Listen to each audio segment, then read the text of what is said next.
ATN news में आपका स्वागत है। शब्बीर खान, ये दिखाते हैं आज की इस खबर को। आदिल्ला जिया अंसारी फाउंडेशन की ओर से पत्रकारों को सम्मान चिन्ह से सम्मानित किया गया। यह कार्यक्रम मंगल मूर्ति हॉल, डांडेकरवाड़ी, कल्याण नाके पर किया। इस कार्यक्रम में मुख्य अतिथि के रूप में मौलाना अबू जफर हसन नदवी साहब उपस्थित रहे। इस एनजीओ के अध्यक्ष जयराम दास खत्री, राजेंद्र चौधरी, वरिष्ठ पत्रकार शकील रशीद, सईद हमीद, ईश्वर कदम, अख्तर कासमी, मौलाना असद कासमी, रुपेश मात्रे, शोएब खान गुंडू के हाथों पत्रकारों को सम्मान चिन्ह देकर सम्मानित किया गया। आए हुए मेहमानों का स्वागत कार्यक्रम के ऑर्गेनाइजर जिया हसन और मौलाना अबू जफर हसन नदवी ने किया। इस कार्यक्रम का सूत्र संचालन जनाब सिमाब अनवर ने किया। आइए देखते हैं इसकी झलक। जिसका नाम जो मुझे बताया था वो इस प्रोग्राम में मौजूद नहीं है, वो हमारे जनाब सरफराज आरजू साहब ने मुझे नाम तजवीज़ किया था हमसे कि आप ये नाम रखें। दूसरा, हमने एक प्रोग्राम का इसमें एक और नाम रखा था, sir Kuldip Nayar excellence in journalism award. ये हमने और असद कासमी साहब ने मिलकर के ये नाम रखा। फिर उसके बाद हमने क्या सोचा, ये दो तरह के अवार्ड हम दे रहे हैं इसमें, तो इसमें तीसरा अवार्ड और रखना है हमें। वो अवार्ड है ईगल, क्योंकि ईगल डॉक्टर अल्लामा इकबाल रहमतुल्लाह के आपको सब पता होगा ईगल का मतलब क्या है, सबसे बुलंदी पर रहने वाला। तो ईगल ऑफ सोसाइटी, उसके भी हमने अवार्ड रखे। जो बुलंदियों से नजर आते हैं उनके लिए हमने अवार्ड रखा है। तो मैं चाहता हूं कि जो ईगल ऑफ सोसाइटी का अवार्ड है वो हमारे मौलाना मोहतरम बुजुर्ग अबू जफर हसन अजहरी साहब, हमारे जो मेहमान मुंबई से आए हैं, स्पेशल खास मेहमान है जनाब शकील रशीद साहब, आप उनके थोड़ा सा जोर दिया जाता था। मैं सईद हमीद साहब बैठे हैं जो मेरे उस्ताद ही हैं, मैं उनको उस्ताद ही मानता हूँ क्योंकि उन्होंने मुझे जर्नलिज्म में आगे बढ़ाने के लिए बहुत कुछ किया है। तो उन्होंने मुझे दो चीज़ें सिखाई हैं। एक तो ये कि हमेशा जो लिखो दिल से लिखो और सच लिखो। ये दो चीज़ें हैं जिन्होंने मुझे इस मैदान में आगे बढ़ने का और लोगों के दिलों में जगह बनाने का एक मौका दिया, जिसकी वजह से मैं जो थोड़ा बहुत भी जाना जाता हूँ उसके पीछे यही सबब रहा है कि मैंने हमेशा कोशिश ये की कि जो कुछ लिखूँ दिल से लिखूँ और सच लिखूँ, सच के अलावा कुछ नहीं। तो जर्नलिज्म का पहला उसूल भी यही है कि सच लिखा जाए, सच जो कुछ देखा जाए वही लिखा जाए और उसमें कुछ अपनी तरफ से शामिल ना किया जाए और ना उसमें अपने मसलक को, अपने तासुब को, अपनी पसंद को शामिल किया जाए। बल्कि एक जर्नलिस्ट के लिए बहुत ज़रूरी है कि वो बगैर किसी तासुब के, बगैर किसी पसंद और नापसंद के जो कुछ देखे वही लिखे। तो मैं हमारे जो यहाँ जर्नलिज्म के साथी बैठे हैं, मैं उनसे यही कहूँगा कि वो सच लिखें और सच बोलें और अपने कलमी जिहाद को जारी रखें, क्योंकि सच हमेशा जीतता है, सच की कभी हार नहीं होती। मैं बहुत बहुत शुक्रिया एक दफ़ा फिर का कि आपने मुझे यहाँ बुलाया। मैं हजाने भिवंडी का भी शुक्रगुजार हूँ कि भिवंडी के लोग हमेशा इस तरह की तकरीबात में, इस तरह के कामों में आगे रहे हैं और उन्होंने हमेशा लोगों की हौसला अफजाई की है। और ये बहुत एक अच्छा प्रोग्राम है, बहुत अच्छी तकरीब है कि इस तकरीब में उन सहाफ़ियों को जो इस फील्ड में एक अरसे से काम कर रहे हैं उनको नवाजा जा रहा है, उनको अवार्ड दिया जा रहा है। यकीनन इससे उनके हौसले बढ़ेंगे और वो मज़ीद अच्छे काम करने की कोशिश करेंगे। बहुत बहुत शुक्रिया। हम आपको अवार्ड देंगे। मेरा तजुर्बा तो कुछ और रहा है कि लोग हमको बुलाते हैं गालियां देने के लिए और हमको देते हैं डिफेमेशन केस, हमको देते हैं डिफेमेशन का नोटिस। और आज ऐसा हो रहा है कि मुझे भिवंडी बुलाया जा रहा है कि भाई आपको अवार्ड दे रहे हैं, तो ये बहुत मेरे साथ बहुत अनयूजुअल वाकया है, क्योंकि मैं क्या, गांधी जी को गोली मारी गई। गांधी जी आप एज ए पॉलिटिशियन जानते हैं, लेकिन मेरी नज़र में गांधी जी बहुत अच्छे जर्नलिस्ट भी थे।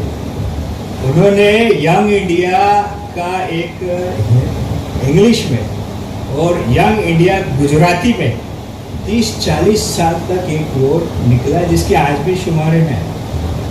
और उन्होंने उसका जो हिंदी वर्जन आया नवजीवन, अंग्रेज के ज़माने में जर्नलिस्ट को फांसी दिया, तो इसलिए मुझे अजीब लगा कि आप अवार्ड दे रहे हैं। और आज के ज़माने में तो जर्नलिस्ट का मर्डर भी हो जाता है, बहुत सारे जर्नलिस्ट मर्डर कर दिए गए। तो इस नाते से आपका मैं शुक्रिया अदा करना चाहता हूं कि आप जो है जर्नलिस्टों की हौसला अफजाई कर रहे हैं, आप जर्नलिस्टों का हौसला बढ़ा रहे हैं कि उनको अवार्ड दे रहे हैं। जर्नलिज्म का मैं एक जो मतलब समझता हूं कि ये एक तलवार है। अब ये तलवार आप जो है किसकी हिफाजत के लिए यूज करते हैं? जो कमजोर है, जो कमजोर वर्ग है, और जो मजलूम है, जिस पे जुल्म हुआ, भाई उसकी हिफाजत के लिए आप अगर तलवार यूज करते हैं तो आप छत्रपति शिवाजी महाराज को फॉलो कर रहे हैं, उनके फॉलोअर हैं। मैंने छत्रपति शिवाजी महाराज और मुसलमान जो किताब लिखी है उसका बैकग्राउंड भी वही है कि मैंने 1975 में अपना जर्नलिज्म करियर शुरू किया था। तब शिव जयंती आती थी तो हम लोग यहाँ रिपोर्टिंग के लिए आते थे कल्याण में, भिवंडी में। 1970 में झगड़ा हुआ था, यहाँ बीएसएफ लगती थी, यहाँ सेंट्रल फोर्सेस लग जाती थी, पावर लूम मजदूर भाग जाते थे। क्यों? कि छत्रपति शिवाजी महाराज की जो असली हिस्ट्री थी उसको कुछ पलट करके पेश किया गया था, लोग डरते थे। उसके बाद क्या हुआ, छत्रपति शाहू महाराज, छत्रपति शिवाजी महाराज की असली हिस्ट्री सामने आई कि उनका आर्मी चीफ मुसलमान, पहला आर्मी चीफ मुसलमान, उनका पहला नेवी चीफ मुसलमान, उनका जो फॉरेन सेक्रेटरी काजी मुल्ला हैदर वो मुसलमान, उनकी नेवी में 50% से ज़्यादा मुसलमान। अभी मैंने एक लेटर देखा था और मैं मस्कत भी गया था। छत्रपति शिवाजी महाराज के जो राज्य में एक्सपोर्ट होता था यहाँ से और इंपोर्ट होता था वो मस्कत से होता था। मस्कत से उनके बहुत अच्छे ताल्लुकात थे।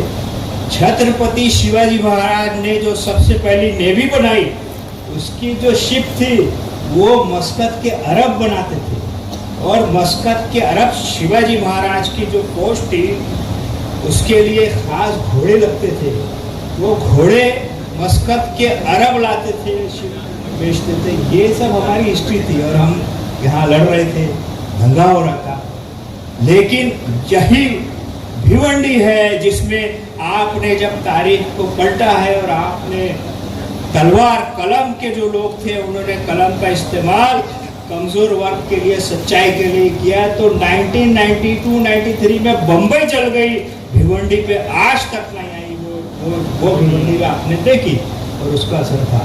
तो मैं अपनी बात शॉर्ट करना चाहता हूँ कि कलम जो है वो एक तलवार है जिसके हम अगर उसको सही तरीके से इस्तेमाल कर रहे हैं तो हम छत्रपति शिवाजी महाराज के वारिस हैं, और अगर हम उसको गलत इस्तेमाल करेंगे तो डाकू मंगल सिंह जो थे, जो भी थे, इस तरह डकैत थे, लुटेरे थे, आप वही कलम ले करके एक्सटॉर्शन कर रहे हैं, जुल्म कर रहे हैं, जालिम का बचाव कर रहे हैं, जालिम की रक्षा कर रहे हैं। तो आपके हाथ में तलवार है तो उसका इस्तेमाल क्या करना चाहिए ये आपको आपका यानी आपका मॉरल सिखाता है और आपकी उसूल सिखाते हैं। और आप जिस तरह से भी उसका यूज़ करेंगे आपको अवार्ड भी मिलेंगे और या फिर आप बदनाम भी होंगे।